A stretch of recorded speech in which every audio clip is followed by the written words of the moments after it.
Taking a look at the clashes between the police and the people they're sworn to protect, with questions of race and inequality swirling at the center.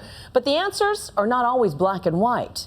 Our Byron Pitts delves into these thorny issues with a personal journey to his hometown of Baltimore for the first installment of ABC's week-long series, Race, Justice in America. Once again tonight, as temperatures fall across America, no peace. Tempers are rising. No. Protesters scream. Justice. Parents pleading. The mother of that black 12-year-old boy killed in Cleveland, gunned down by white policemen who mistook the child's toy gun for a real one. The moment caught on surveillance. What would you like to see happen right now? That the police be accountable for what they did to my son. Die ends for New York's Eric Garner. Hands up, don't shoot for Ferguson, Missouri's Michael Brown. Sports stars like LeBron James making their own statement. In these cases and others, the optics scream America's old wound of race and justice has been reopened. Again today, the president weighed in, this time on black entertainment television. I want my grandsons to be treated like anybody else's grandsons. But is it that simple? Eric Garner's widow said no on Meet the Press Sunday. I don't even feel like it's a black and white thing, honestly. If what has our nation convulsing from New York to L.A., Washington to Atlanta is more complicated than race, no place is it more complicated than Baltimore, America's 26th largest city. The political and the powerful pass it by in the comfort of fast-moving trains. Be more, my beloved hometown, known for the Inner Harbor, the Orioles, crab cakes. Turn around. And for better or worse, HBO's The Wire. An edgy police drama, a supposed fictional look at a city ravaged by crime and corruption after all those with means to leave did. Much of what The Wire portrayed is real. This is the area I grew up in. My old high school's over there, Archbishop Curley High School. I go home to Baltimore often. What role, if any, does race play in that dynamic here in Baltimore? We absolutely have to let race go. Like we often joke that when nobody's white, nobody's black, we're all blue. Excuse me. I did speak, and I did ask you a question, right? Distrust between the public and police is palpable. They don't look at us as people. They just see the uniform and see police officers. We spent several days and nights with cops on the street. A call goes out for a cop in need of backup. Plainclothes and uniformed officers speed to the scene, guns drawn. Turns out it was one teenager stopped on suspicion of drug possession. That show of force made neighbors livid. The people, the innocent bystanders, and I mean like the pedestrians that want to stand around and walk through, we get harassed the most. There's such a police presence in this area because it's so violent. You actually really didn't need 20 police officers there, but everybody came. That's Lieutenant Joel Fry. This is his unit. And you make no apologies for that show of force, right? Absolutely not. I mean, because our safety is paramount. I mean, I've seen plenty of police get hurt and even killed because we didn't have that show of force. And I'm not going to apologize for that. Lieutenant Fry is white. Baltimore is a predominantly black city. But it turns out here the tension isn't just race. The police department is 41% black. The police commissioner and the mayor, both African American. And look at this. One of the many cameras set up across the city captures a black police officer punching a black man. The officer was charged with assault and is now on leave. The latest in a series of questionable encounters. The city of Baltimore has paid out $5.7 million in the last 4 years to settle more than 100 cases of alleged police brutality. Is it black and white or is it black versus blue? I think it's a little bit of both. That legacy of race still exists? It does. It does. The level of trust has increased, but it continues to take dips down. A lot of people are doing the sort of things that need to be done.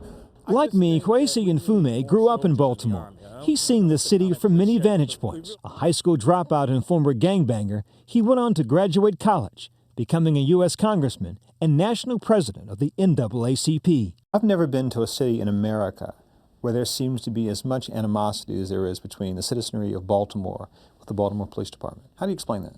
I explain it through history. We had some tough police commissioners who would bust your head, throw you in jail, plant drugs on you, lock you up for no reason. Yeah, Camden Park, that's over here. This area is gorgeous. A big part of Police Commissioner Anthony Batts' job is to change that narrative. The former police chief of Oakland, he came to Baltimore 2 years ago.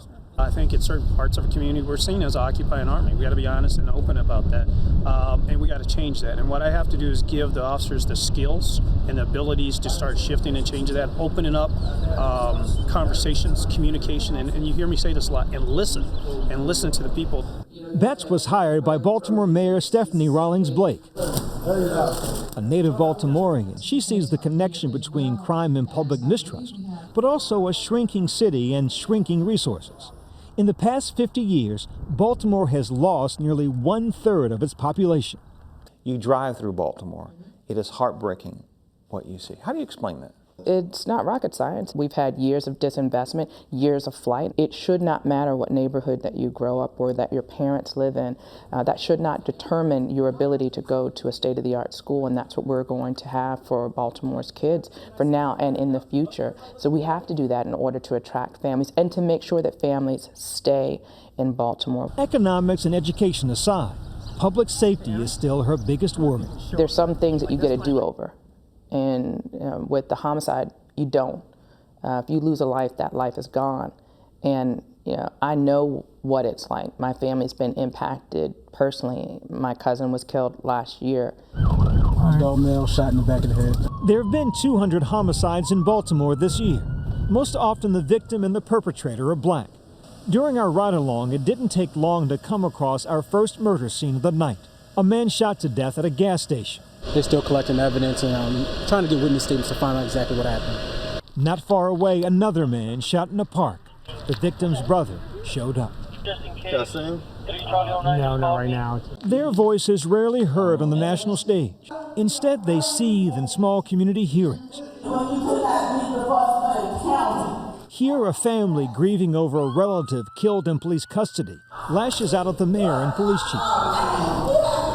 The anger not over racial bias, but a perceived abuse of power. To a proud son of this city, the discourse is heartbreaking, and there is so much work to be done.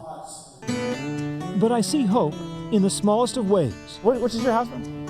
I met Dale Hargrave. We graduated high school the same year. After a career in the military, he moved back home. What do you make of what's going on here? I like it. I think it's a long time coming. We worked hard on trying to get developers, big and small. It's been very successful. I know some people still have misgivings about gentrification and all that. But he proudly welcomes his newest neighbor.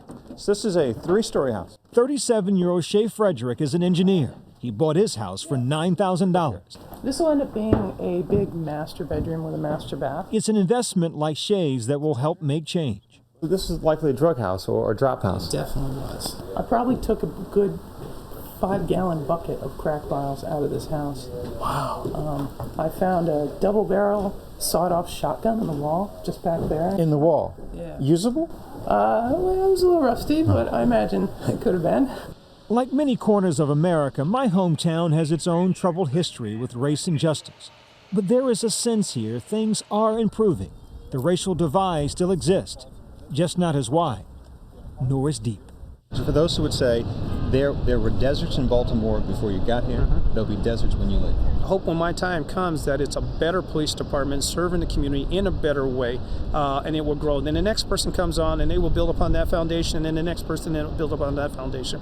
And hopefully in the next 20 or 30 years is that I get to prove you wrong when we come back and you say, I don't think Baltimore can do this. And I could say, your Baltimore, where you were born, has done this. In Baltimore, I'm Byron Pitts for Nightline.